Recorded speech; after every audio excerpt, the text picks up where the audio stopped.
Hello everyone, welcome to LRG classes. आज आम plus fifth semester history honours DSC 1 रो unit 3 रो गोटे long question को discussion करिवा। या पूर्व क्लास टी रे आमे गंगवंश विषय रे पढिथिले डिटेल रे गंगवंश ओडिसा रे केबेठु आरंभ हला। ओके बा आमे कहउथिले पूर्व गंगवंश आमे पूर्व रो पढिथिले। एबर जो गंगवंश रो ता ना कोन थिला साम्राज्यवादी गंगवंश समस्त मन थिवो। अच्छा से जो गंगवंश रे आमे विभिन्न प्रकार शासक मान विषय पढ़ी से ओडिशा रे प्रथमे जे शासन करि पारथिले साम्राज्यवाद गंगवंशर सी थिला हमर चोड़गंगदेव। ओके तो से चोड़गंगदेवंकर जीवनी कृतित्व विषय आलोचना करिया पे हमर ई क्वेश्चन टी अछि अर्थात लॉन्ग क्वेश्चन टी रहिछि। ठीक अछि तो समस्त ई लॉन्ग क्वेश्चन टी को देखो आर केमति आंसर हबो। देखो चोड़गंगदेव देवंक दिग्विजय वर्णना कर। चोड़गंगदेवंक राजत्व एक मूल्यांकन प्रदान कर। अनंत वर्मा चोड़गंगदेवंक राजस्व और शासन विषय एक विवरण प्रदान कर। जहाँ भी चोड़गंगदेवंक आसीओ ये आंसर टी को लिखि परियो। केमिति लिखिया ना अनंत वर्मा चोड़गंगदेव ओडिसा रे गंगवंशर प्रतिष्ठाता। आ गंगा गोदावरी माने गंगा ठाରୁ आरंभ करी गोदावरी पर्यंत से विशाल उत्कल साम्राज्यर निर्माता बा निर्माण करथिले हैला। निर्माता रूपे इतिहास प्रसिद्ध। तांकर दीर्घ 70 वर्षर शासन काल मध्य ओडिशा रे कला स्थापत्य धर्म और शासन क्षेत्र में प्रभुत्व उन्नति होता। जदिओ राजत्वर आद्य भागरे से नाबालक थिबा जोगु किछिटा असुविधार सम्मुखीन होइतिले। जेहेतु छोट पिलारु से शासन करथिले 70 वर्ष शासन करछन माने कोन पूरा छोट पिलार पूरा बुढ़ा पर्यंत शासन करछन। बुझि पारछ कि नै। तो स्टार्टिंग रे जेतल नाबालक थिले निहाती भाबे से माने भलो शासन करि पार नथिबे। किंतु राज्य अभिषेक हेबा परे से जने सुप्रतिष्ठित और सुनामधन्य नृपति रूपे ख्याति लाभ करि पारथिले। चोड़गंगदेव निजर सैन्य बल बुद्धि धैर्य और साहस द्वारा पूर्णांग उपकूल ओडिशा जय करी पूर्व गंगवंशर विजय ध्वजा उड़ाई पारथिले। सेही गंग साम्राज्यर नामकरण उत्कल करथिले हैला। उत्कल करथिले एई जो उत्कल ना सबुठ बड़ उत्कल देई पारला। ओके या पूर्व उत्कल थिला हला बहुत छोट छोट पाटोडा थिला। तांकर पितांक ना थिला देवेंद्र वर्मा राजराज देव प्रथम। देवेंद्र वर्मा राजराज प्रथम कहा पितांक ना चोड़गंगदेवंकर। से आंध्र प्रदेश कलिंग भूखंडस्थ पूर्व गंगवंशर जड़े सुख्यात राजा थिले। चोड़गंगदेवंक मां का ना कौन थिला राजसुंदरी। बापा का ना थिला देवेंद्र वर्मा राजराज देव। मां का ना हला राजसुंदरी मन रहिबो। से चोल वंशर विख्यात राजा कुलतुंग राजेंद्र चोलंग कन्या। देखो राजेंद्र चोल सी गोटे बहुत फेमस तांको झियो हला। तांको मां भी जणे गोटे बहुत बड़ कोन फेमस थिले फेमस राजा को झियो। ओके माता चोल वंशर पुणी पिता गंग वंशर माने भाव केते बड़ कॉम्बिनेशन। ओके सेथि में तांको ना हेगला चोड़गंग। सेटा चोड़गंगटा ट्रांसफर हेकी कोन हेगला चेंज हेकी चोड़गंग हेगला। ओके तांकर शैशव काल अत्यंत दुखमय थिला। 1077 ख्रीष्टाब्द रे पिताको अकाल मृत्यु होवा जोगु 2 वर्ष वयस्क बालक चोड़गंगदेव 17 तारीख फेब्रुआरी मास 1078 मसिया रे पूर्व गंगवंशर प्राचीन राजधानी कलिंग नगर जोटा कि आधुनिक मुखलिंगम आंध्र प्रदेश मुखलिंगम ठारे सिंहासन आरोहण कले। माने 2 वर्ष से शासन 70 वर्ष शासन कर खाला ना से 2 वर्ष तार स्टार्टिंग हे गेला। पूर्व गंगवंशर प्राचीन राजधानी कलिंग नगर। ओके ओ खारवळंक कलिंग नगर मध्य भिन्न भिन्न स्थान अटे। ओके आमे खारवळंक पढिला बेलक मध्य गोटे कलिंग नगर पढिथिले। ओके ए कलिंग नगर आ पूर्व गंगवंशर राजधानी जो कलिंग नगर ये डिफरेंट हला। चोड़गंगदेव 1135 ख्रीष्टाब्द पर्यंत कलिंग नगर ठारे राजत्व करुथिले। बोधे खारवळंक बोधे से जो कटक बालेश्वर बोधे सेटा कलिंग नगर थिला बोधे कोन देखियो ना सेटा तो तोसाली ना। सेही वर्ष से उत्कलर राजधानी कटक नगरी को तांकर राजधानी उठे आनथिले। तो से जेतेबेले कोन कले ना 1135 ख्रीष्टाब्द पर्यंत कलिंग राजवंशरे तापर जेतेबेले से उत्कल को अधिकार करि सारले हला कटक नगरी को से ट्रांसफर करिकि नै आसले। यहीपरि चोड़गंगदेव आंध्र प्रदेश कलिंग अंचल आ समग्र उत्कल राज्य को प्राय 70 वर्ष काल से राजत्व करथिले। तांकर राज्यजय शासन कला स्थापत्य और धर्मकीर्ति इत्यादि तांको द्वारा प्रदत्त अनेक ताम्र फलक तथा खोदित शिलालेख जना पड़े। चोड़गंग अभिषेक बेले तांको पितांक ठारू प्राप्त साम्राज्यर सीमा उत्तर रे ऋषिकोल्या नदी उत्तर रे ऋषिकुल्या नदी माने गंजाम नदी, गंजाम जिला। ओके, दक्षिण रे सीमांचल आंध्र प्रदेश और पश्चिम रे कोशल राज्य ठारू पूर्व रे बंगोपसागर पर्यंत व्यापी थिला। किंतु पर काल रे राज्य विस्तार नीति अवलंबन करके से कोड करथिले गंगा ठारू गोदावरी बहुत बड़ करथिले हला। राज्य जय अभियान, बेंगी राज्य अधिकार। ओके, बेंगी राज्य कौन ना चोड़गंग देवଙ୍କ पिता देवेंद्र। ओके, चोड़गंग देवଙ୍କ पिता देवेंद्र राजराज प्रथम राजत्व काल रे चोल राजा कुलतुंग राजेंद्र चोळଙ୍କୁ बेंगी राज्यर शासन भार न्यस्त करथिले। ओके, राजेंद्र चोल बोधे तांकर कोन हबे चोड़गंग देवଙ୍କ अजा हबे बोधे। तो तांकु से बेंगी राज्यर शासन भार हस्तांतर करथिले। कुलतुंग बेंगी राज्यर राजत्व भार ग्रहण करी तांकर द्वितीय पुत्र मामुदी चोड़कु सेठारे उपराजा भावे नियुक्ति देइथिले। तांको अंते यथाक्रमे वीर चोड़ विक्रम चोड़ बेंगीर शासक हेइथिले हला।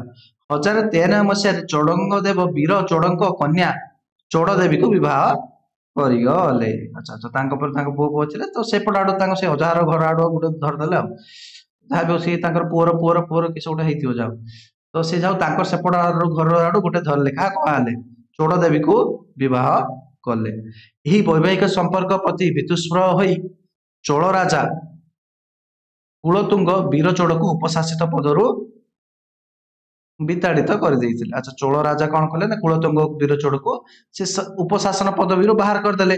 फल वीर चोड़ तांकर सैन्य बाहिनी और अनुचर वर्गों सह गंग राज्यर शासक चोड़गंग निकट में शरणापन्न हेले। चोड़गंग देव कुलतुंग कार्यकलाप क्रोधान्वित होई 1093-94 मसीह विरोध में युद्ध घोषणा करथिले। यह बेंगी और कलिंग युद्ध रूपे ख्यात। चोड़गंग देव वीरत्व सहकार युद्ध करी एही युद्ध रे परास्त। अच्छा, चोड़गंग देव युद्ध करथिले किंतु सेथिरे से परास्त होइचंदी हला एवं दक्षिण कलिंगर एक विस्तृत अंचल को चोल राजा को से प्रदान करदेले। चोड़गंग देव तांकर हराइथिबा अंचल को फेरिया पाइबा पे चेष्टा करबा जुगु और चोल राजा और कुलतुंग चोड़गंग ठारू राजस्व न पाइबा जुगु उभयक मध्य शत्रुता बढ़ी पुनर्बार 1110 मसीह पुणी द्वितीय थर युद्ध होला। क्या भितर चोल राजा आउ चोड़गंग देव। किंतु सेकेंड युद्ध रे चोड़गंग देव कौन कले विजय लाभ कले। 1112 मसीह चोड़गंग देव द्वारा लिखित कोन्ही ताम्र फलक यह दर्शाଯାଇଛି। किंतु 1118 मसीह कुलतुंग राजेंद्र चोल मृत्यु पर सेटा राजेंद्र चोल मरीगला पर बेंगी राज्य गंग साम्राज्य रे पूरापूरी मिसीगला। यह द्वारा चोड़गंग साम्राज्य दक्षिण रे गोदावरी नदी पर्यंत पूरापूरी कौन होगला विस्तार होगला। तापर आसिला हमर उत्कल। उत्कल वाले गोटे पार्ट उत्कल माने पूरा ओडिशा नथिला सेतले हला। चोड़गंग देवଙ୍କ समग्र उत्कल राज्य अधिकार तांको राजत्वर अन्य एक प्रधान कृतित्व अटे। तांको राज्य कलिंगर पूर्व दिगरे अवस्थित उत्कल खंडर शासक थिले सोमवंशी राजा। आमे पढिचे ना पूर्व यूनिट रे सोमवंशी राजा विषय पढिथिले यूनिट 2 रे। लास्ट राजा किए थिले कर्णदेव बा कर्णकेशरी। सेतले कोन राज्य भितर बहुत किछि चाली थिला माने कोन गंडगोल चलथिला। ओके, आ ये जो राजा थिला ये गोटे कोन दुर्बल अदूरदर्शी अपारग राजा थिला। तेणु चोड़गंग देव कोन कले ना सहजरे कर्णदेव परास्त कर उत्तर रे सुवर्ण केमिति परास्त करथिले ना जो कर्णदेवंकर सेनापति सेनाध्यक्ष जे थिले तांको हाथକୁ नेकी माने जीति आइथिले जल्दी आ कूटनीति युद्ध नैटा कुआ जे कूटनीति। तो उत्तर रे सुवर्णरेखा नदी ठारू दक्षिण रे ऋषिकुल्या नदी पर्यंत विशाल उत्कल देश को निज राज्य सह मिसाई देइथिले। उत्कल जो उत्कलडा थिला कोठी सुवर्णरेखा नदी रु दक्षिण रे ऋषिकुल्या नदी गंजाम नदी पर्यंत आ आंकर ऋषिकुल्या रु गोदावरी थिला। वर्तमान आबे कोठी सुवर्णरेखा नदी पर्यंत पूरापूरी व्यापी गला। एही बळी भाबे तांकर राज्यर सीमा दक्षिण रे सीमांचल ठारू उत्तर रे सुवर्णरेखा पर्यंत हे गला। आउरी अछि पूरा गंगा नदी पर्यंत उत्तर रे जीव ना देखिबा केमती गला। तापरे पश्चिम रे खेमुंडी राज्य और कोशल ठारू पूर्व रे बंगोपसागर पर्यंत विस्तृत होइतिला। चोड़ गौड़ देशर बंग राजा रामपाल कर्णदेव को युद्ध रे साहाय्य करबा सत्ते चोड़गंग देव युद्ध रे जययुक्त होइतिले हला।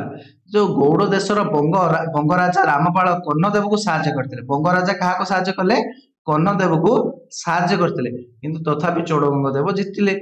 मादळ पांजिरु जना पड़े जे कर्णकेशरी ତାଙ୍କ ସେନାପତି ବାସୁଦେବ ବାହିନୀପତିଙ୍କର ବିଶ୍ୱାସଘାତକ ଯୋଗୁଁ ଚୋଡଗଙ୍ଗ ଦେବଙ୍କ ଦ୍ୱାରା ପରାସ୍ତ ହୋଇଥିଲେ। କାହିଁକି ହାରିଲେ ନା ସେ ଯୋଉ ବାସୁଦେବ ବାହିନୀପତି ଯିଏକି ସେନାପତି ଥିଲା ସିଏ ଚୋଡଗଙ୍ଗ ଦେବଙ୍କ ସହିତ ମିଶି ଯାଇଥିଲା। କର୍ଣ୍ଣ ତାମ୍ର ଫଳକରେ ବର୍ଣ୍ଣିତ ହୋଇଅଛି ଯେ 1112 ମସିହା ପୂର୍ବରୁ ପ୍ରାୟତଃ 1110 ଖ୍ରୀଷ୍ଟାବ୍ଦରେ ଉତ୍କଳକୁ ଚୋଡଗଙ୍ଗ ଦେବ ଜୟ କରିସାରିଥିଲେ। ଚୋଡଗଙ୍ଗ ଦେବଙ୍କ ଉତ୍କଳ ବିଜୟ ବିଷୟ ଲିଙ୍ଗରାଜ ମନ୍ଦିର ଶିଳାଲିପିରେ ଉଲ୍ଲେଖ ହୋଇଛି। ଚୋଡଗଙ୍ଗ ଦେବଙ୍କ ଉତ୍କଳ ବିଜୟ କରି ରାଜଭାର ଶାସନ କରିବା ବିଷୟ ବିଜୟନଗର ତାମ୍ରଫଳକରେ ବର୍ଣ୍ଣନା ହେଇଛି। କର୍ଣ୍ଣଦେବ ପରାସ୍ତ ହୋଇ ଜଣେ କରଦ ରାଜା ରୂପେ ଉତ୍କଳ ଶାସନ କଲେ। ତାଙ୍କର ମୃତ୍ୟୁ ପରେ ଉତ୍ତର ଓଡ଼ିଶା ଓ ଉତ୍କଳକୁ ଚୋଡଗଙ୍ଗ ଦେବ ନିଜ ସାମ୍ରାଜ୍ୟଭୁକ୍ତ କରିଥିଲେ। ଏଥିରେ ମଧ୍ୟ ଗୋଟେ ସୁନ୍ଦର କାହାଣୀ ମଧ୍ୟ ଅଛି। ଗୋଟେ ଝିଅଟି ମଧ୍ୟ ଥିବ ଆଙ୍କର ରାଜକୁମାରୀ ଥିବ କର୍ଣ୍ଣକେଶ ଯୋଉ ଉତ୍କଳର ଯୋଉ ରାଜା ଥିଲେ କର୍ଣ୍ଣେଶ୍ୱରୀ ତାଙ୍କ ଝିଅକୁ ଯାଉ ଭଲ ପାଉଥିଲେ କଣ ହେଇକି ତା ଆଉ ମାନେ ବାହା ହେବାକୁ ଚାହୁଁଥିଲେ ମନା କରିଦେଇଥିଲେ ଏମିତି ବି ଲଢେଇ କରିଥିଲେ ବୋଲି ଗୋଟେ କାହାଣୀ ଅଛି। ତ ଛାଡ ଆମେ ପଢିବା ବଙ୍ଗଦେଶ ବା ଗୌଡ଼ ଆକ୍ରମଣ ହେଲା। ବଙ୍ଗଦେଶ ବା ଯୋଉଟା କି ଗୌଡ଼ ବଂଶ କୁହାଯାଉଛି ଗୌଡ଼ ବଂଶ ସେଠି ଶାସନ କରୁଥିଲେ। ଉତ୍କଳ ଆକ୍ରମଣ ବେଳେ ବଙ୍ଗର ଆଚ୍ଛା ପାଳ ବଂଶ ଶାସନ କରୁଥିଲେ କି ଓକେ ବଙ୍ଗର ପାଳ ବଂଶୀୟ ରାଜା ରାମପାଳ ସୋମବଂଶୀ ରାଜା କର୍ଣ୍ଣଦେବଙ୍କୁ ସାହାଯ୍ୟ କରିଥିବା ହେତୁ ଦେଖ ସିଏ ସାହାଯ୍ୟ କରିଥିଲା ତେଣୁ ଚୋଡଗଙ୍ଗ ଦେବ ନିହାତି ଭାବେ ରାଗିବେ ନା ନାହିଁ। ଆକ୍ରମଣ ଭାগে ବଙ୍ଗଦେଶ ବା ଗୌଡ଼ ଆକ୍ରମଣ କରିଥିଲେ। ଗୌଡ଼ ଦେଶର ରାଜା କୁମାରପାଳଙ୍କୁ ଯୁଦ୍ଧରେ ପରାସ୍ତ କରି ସମଗ୍ର ଦଣ୍ଡଭୁକ୍ତି ଅଞ୍ଚଳକୁ ସେ ଅକ୍ତିଆର କରିଥିଲେ। ମନ୍ଦାରର ରାଜାକୁ ପରାସ୍ତ କରି ତାଙ୍କ ରାଜଧାନୀ ଅରଣ୍ୟନଗରକୁ ଦଖଲ କରିଥିଲେ। ତେଣୁ ଉତ୍ତରରେ ଚୋଡଗଙ୍ଗ ଦେବଙ୍କ ସାମ୍ରାଜ୍ୟ ସୀମା ଗଙ୍ଗା ନଦୀ ପର୍ଯ୍ୟନ୍ତ ବ୍ୟାପି ଯାଇଥିଲା। ତାପରେ ଦକ୍ଷିଣ କୋଶଳର କଳଚୋରୀ ସହିତ ସଂଘର୍ଷ। ବର୍ତ୍ତମାନ ଦେଖ ଆମର କୋଶଳ ବି ଗୋଟେ ପାର୍ଟ ଥିଲା ଓକେ ଓଡ଼ିଶାର ଗୋଟେ ପାର୍ଟରେ କୋଶଳ ଥିଲା ନା ନାଇଁ ତ ସେଇ କୋଶଳ ବିଷୟରେ ପଢିବା। କୋଶଳ ମାନେ କୋଉଟା ବୁଝିପାରୁଛ ନା ଦକ୍ଷିଣ କୋଶଳ ମାନେ ଆମର ପୂର୍ବ ଓଡ଼ିଶା କୁହାଯାଉଛି ହେଲା।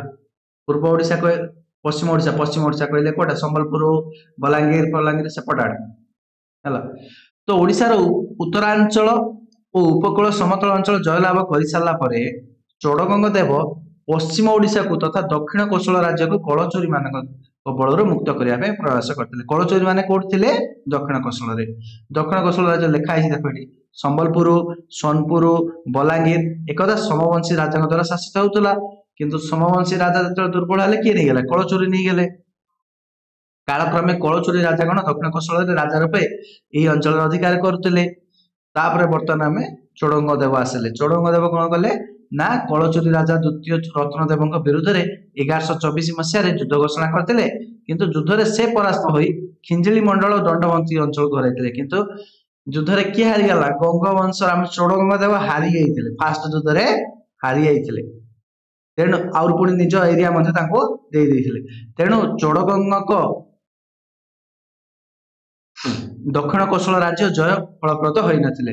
କିନ୍ତୁ ସେ କୋଶଳ ରାଜ୍ୟ ଅନ୍ତର୍ଗତ ରତ୍ନପୁର ପର୍ଯ୍ୟନ୍ତ ଅଭିଯାନ ଚଳାଇ ମଧ୍ୟପ୍ରଦେଶର ଗଣ୍ଡୱାନା ପର୍ଯ୍ୟନ୍ତ ସାମ୍ରାଜ୍ୟର ସୀମା ବଢାଇଥିଲେ। ତ କୋଶଳ ରାଜ୍ୟର ସେଇ ଅଲଗା ଏରିଆକୁ ସେ ଯାଇକି ଜିତିଥିଲେ ସେପଟ ଏରିଆ।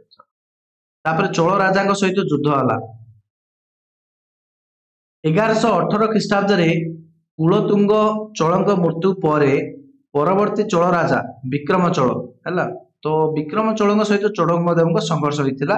ଏହି ଆକ୍ରମଣକୁ ପ୍ରତିହତ କରିବା ପାଇଁ ଚୋଡଗଙ୍ଗ ଦେବ ଚାଲୁକ୍ୟ ବଂଶର ରାଜା ତୃତୀୟ ସୋମେଶ୍ୱରଙ୍କ ସହିତ ଚୁକ୍ତି କରିଥିଲେ ହେଲା। ଦେଖ ଚୋଳ ରାଜା ହରାଇବା ପାଇଁ କାହାକୁ ସେଇପଟ ଏରିଆର ଦକ୍ଷିଣ ଭାରତର ଆଉ ଗୋଟେ ଟପ ରାଜବଂଶ କିଏ ଚାଲୁକ୍ୟ ତାଙ୍କ ସହିତ କଣ କଲେ ହାତ ମିଳେଇ ଦେଲେ ଚୁକ୍ତି କରିଦେଲେ।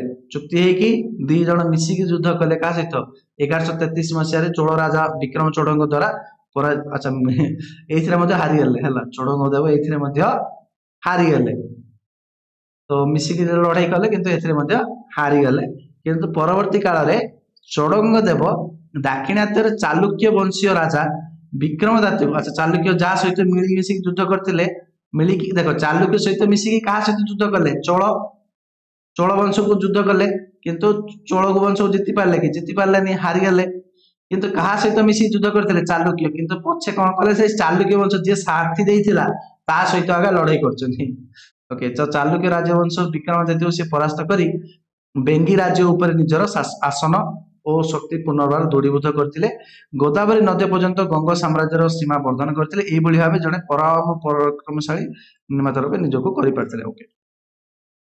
असंख्य युद्ध अस्थि अश्वारोही पदातिक सैनिक नहीं गठित सैन्यबाहिनी चोड़गंग विशाल साम्राज्य गठन में केवल साहाଯ୍य करनथिले सेमानक शक्ति बल दीर्घ काल धरी गंगर साम्राज्य को निरापद रखि पारथिले निजर सामरिक शक्ति बल समग्र उत्कल खंड को दीर्घ काल पर्यंत मुसलमान मानक आक्रमण रक्षा कर एक स्वाधीन हिंदू राष्ट्र रूपे प्रतिष्ठा करथिले चोड़गंग देव यही विशाल साम्राज्यर अधीश्वर होई निजको राजाधिराज राज परमेश्वर परम भट्टारिक त्रिकलिंगाधिपति गंग चूड़मणि इत्यादि उपाधि भूभूषित कराइथिले एहीपरि भावे चोड़गंग देव तांकर राज्य और साम्राज्य गठन कार्य द्वारा ओडिशार इतिहास चिरस्मरणीय होई रहिछ। तापर शासन और कीर्तिकलाप जदि हम देखिबा से साम्राज्य निमित्त सुदक्ष योद्धा नथिलो के केवल जने अच्छा केवल जने माने से बहुत योद्धा थिले सुदक्ष योद्धा थिले उत्कल धर्म कीर्ति तथा कला मध्ये से भास्कर्य पृष्ठपोषक थे चोड़गंग देव सुंदर और सुदृढ़ शासन प्रणाली प्रचलन करते से अनेक जनहितकर कार्य करते जमती कि विशाल उत्कल साम्राज्य गठन पर राजधानी जो आंध्र प्रदेश जो मुखलिंगम ताकू नहीं कोड़ी पहुंची कटक को नहीं आसिले घुंचाइले गंगा कटक बा वाराणसी कटक को स्थानांतरित करते कारण आ गंगा गोदावरी विस्तृत साम्राज्य केन्द्रस्थली रूपे कोठी कटक आज जो कटक रही कटक सुरक्षा पे उत्तर से चौद्वारगढ़ दक्षिण में चुड़ंगगढ़ को दृढ़ीभूत करते से समग्र उत्कल को जय करी यार शासक भाव रही उत्कलर संस्कृति जनजीवन धारा सह ओतप्रोत भाव जड़ित तथा जगन्नाथ संस्कृति द्वारा उद्भूत हुई पुरी ठारे जगन्नाथ मंदिर निर्माण कर इतिहास अमर रही अनेक अभिलेख आम जानू जे से जड़े शैव धर्मावलंबी थे तस् से जन परम वैष्णव वैष्णव धर्मर प्रसार प्रचार से प्राचीन जराजीर्ण जगन्नाथ मंदिर जो आगुरी थिला कौन होता माने अवस्था दुर्बल अवस्था थिला से स्थान में वर्तमान जगन्नाथ मंदिर को सी स्थापन कर सन 1135 बेले को पुरी ठारे से जगन्नाथ मंदिर स्थापन कार्य आरंभ कले केबे 1135 रे प्रचेष्टा पुरी जगन्नाथ धाम सारा भारत वर्ष एक महान धर्मपीठ रूपे अगणित धर्मप्राण भारतीय को आकृष्ट कर एकतार बाणी उद्घोषित करुच्ची चोड़गंग साम्राज्य काल गर्भरे लोप पाई सत किंतु तांको द्वारा निर्मित जगन्नाथ मंदिर सारा भारत में अक्षय कीर्ति घोषणा करुच्ची हैला तो चोड़गंग जगन्नाथ मंदिर निर्माण कार्य आरंभ किए करते चोड़गंग अच्छा या तामान नुहे ये नुआ बनी आगुरी थिला मंदिर है से माने खराब माने भांगी रुचि जाइए बर्तमान आम जो मंदिर देखुचे से किए तैयारी कर चोड़गंग देव है तो मादला पांचर उल्लेख कर तृतीय अनंग देव तृतीय अनंग भीम देव जगन्नाथ मंदिर निर्माण करते किंतु गंगवंश अनेक ताम्र शासन प्रतिमान हुए जे चोड़गंग देव प्रकृत में जगन्नाथ मंदिर स्थापयिता कर्ता एतद व्यतीत से मुखलिंगम श्रीकुरम तृतीय अनंग शेष करते ये किंतु आरंभ करते श्रीकुरम सीमांचल ठारे वैष्णव मंदिर निर्माण करते धौली पहाड़ निकटस्थ कौशल्या गंग जलाशय चोड़गंग देव एक जनमंगल कीर्तिर नमूना जाजपुर गंगेश्वर मंदिर समय निर्मित होता यहीपरि चोड़गंग देव सुशासन बल गंग साम्राज्य मध्य शांति श्रृंखला प्रतिष्ठित हो पारला दीर्घकाल पर्यंत राजनैतिक स्थिरता अर्थनैतिक समृद्धि उदार शासन जो ओडिशा रे सांस्कृतिक विकास संभव पड़े बहुत वर्ष शासन है जहाँफल कि भल विकास संभव हो पारला चोड़गंग देव सामरिक कर्तृत्व सुशासन नीति जो पूर्व भारत खंड में एक अद्वितीय राजा रूपे परिचित होते चक्रवर्ती उपाधि दीर्घ 70 वर्ष काल धारण करते उत्कल खंड को राजत्व कर प्राय 1147 ख्रीष्टाब्द से इहदाम त्याग कले द्वारा स्थापित साम्राज्यवादी गंगवंश से कौ गंगवंश स्थापन करते साम्राज्यवादी गंगवंश जोटा कि 325 वर्ष उत्कल राजत्व करते क्या जो जमीक आम जाने मुगल मान विषय आम समस्त जाने 700 वर्ष शासन करते भारत से क्या जो आकबर जो है बाबर समय आरंभ होता निश्चित रूपे किंतु आकबर जो बड़ राज्य माने करि पारथिले जहा फल कि माने ताकर जो पुओ पुओ पुओ पुओ से माने 3 वर्ष राजनीति करि पारथिले हैला तो एठी मजे सया कि ये जो हमरा रहले चोड़गंग देव सी जो स्थापन करि जाइथिले जो पावरफुल एति बड़ एम्पायर खड़ी कर पारथिले एमिति गठन करथिले जे आउ एते वर्ष पर्यंत केही ताकू भांगियारे सक्षम होई पारि नथिले ठीक अच्छे अन्य राजा मान निहाती कंट्रीब्यूशन रोचे पुओ मानकर किंतु पावर माने जो गठनटा करी स्ट्रक्चरटा गोटे देख बुनियाद कह जाए ना गोटे घरटा बनवाई जपरी पिलर आवश्यक होता है से जो राजवंश गुड़ा जो बेसी समय रोचे ये पिलरटा स्थापन करते किए चोड़गंग देव मूल्यायन चोड़गंग देव जड़े अन्य प्रतिभाशाली राजनिर्माता सुशासक भाव इतिहास प्रसिद्ध अनंत वासुदेव मंदिर गात्र शिलालेख जड़ापड़े तांकर शासन शेष काल बेलू से गंगा ठार गोदावरी नदी पर्यंत थिबा समग्र उपकूल अंचल को निज साम्राज्य मिश्रण कर उत्कल नाम नामित करते तेणु से राजाधिराज राज परमेश्वर परम भट्टारक त्रिकलिंगाधिपति श्री गंगा चूड़ामणि इत्यादि मर्यादा संपन्न पद द्वारा अभिषिक्त होते तत्कालीन ओडिया तेलुगु और तमिल साहित्य चोड़गंग देव तेलुगु तमिल सेपटे गोदावरी नदी पर्यंत व्यापी ना सेपटे तेलुगु तमिल साहित्य चोड़गंग देव कार्यकलाप और कृतित्व प्रांजल भाव वर्णना कर निजर पदातिक अश्वारोही गजारोही बाहिनी द्वारा से एक विराट साम्राज्य गढ़ी तोड़ी से जाजपुर अमरावती चौद्वार कटक सारंगगढ़ दुर्ग तैयारी उत्कल राज्य को शत्रु कबल रक्षा करते शासन कार्य सुविधा से निज राजधानी कटक स्थापन करते विशाखापाटना ताम्रफलक सकल उत्कल आख्या धारण करने और उत्कलर मौड़मणि राजा रूपे परिचित थिबा जनाए चोड़गंग देव जड़े विरल प्रतिभा से केवल एक विशाल साम्राज्य निर्माता करनथिले से थे जड़े मंदिर स्थापत्यर निर्माता अनेक मंदिर और दुर्ग से निज राज्य स्थापन करते पुरी ठारे 1135 मसीहा विख्यात श्री जगन्नाथ मंदिर स्थापना कार्य करी से प्रत्येक ओडिया मानस पटरे अमर हो रही मुखलिंगम और सीमांचल ठारे मंदिर तैयारी करी निजर धार्मिक आनुगत्य से प्रतिपादन कर आज आमे जदि देखिया आमर एपट आड़ू गंजाम आड़ू बा अन्य आड़ू सीमांचल जाउछंती हला से गोटे प्रसिद्ध आराधना स्थली एक रही संभवतः ये चोड़गंग देव को जुग संभवपर हो पारे ओके तो धार्मिक आनुगत्य को से प्रतिपादन कर धौली पहाड़ निकटस्थ कौशल्या गंगा विशाल पोखरी निर्माण कर से जन कल्याण चिंताधारा प्रदर्शन करते तथ्य मादला पांजी जना पड़े से निज राजधानी कटक को सुरक्षित करने चतुर्दिगरे जमी जाजपुर छतियार चौद्वार सारंगठारे सब गुड़ा दुर्ग निर्माण करते चारिपटे कटक तो रहा चारिपटे दुर्ग सब विभिन्न प्रकार स्थापन करते चोड़गंग देव एकाधार जड़े प्रतिभा संपन्न साहित्यक कवि थिले केन्दुली ताम्रफलक आम जापर से वेद वेदांग पुराण काव्य भागवत शिल्पशास्त्र निपुण थिले से शैव धर्म वैष्णव धर्म ब्राह्मण्य धर्मर पृष्ठपोषक थिले से परम महेश्वर परम वैष्णव परम ब्राह्मण्य पद धारण करथिले से भुवनेश्वर स्थित लिंगराज मंदिर को एक महादीप दान करथिले